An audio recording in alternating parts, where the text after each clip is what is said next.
Hi, in front of me is UMIDIGI A3 and today I would like to show you how you can download and apply live wallpaper called Magic Fluids. Firstly, open Play Store and type Magic Fluids.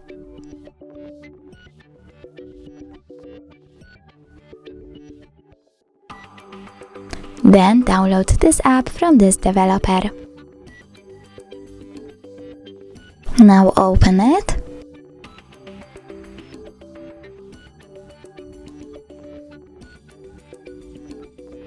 Click Got It and tap at the bottom right corner.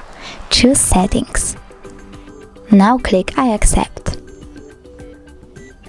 Over here you can customize your wallpaper however you want to.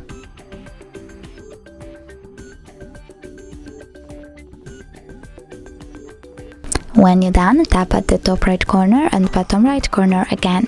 Choose Set as Live Wallpaper. Tap on Set Wallpaper at the top right corner and select if you want it to be on home screen or home screen and lock screen by clicking on one of the options. Now when I go back, I can see that my wallpaper has changed.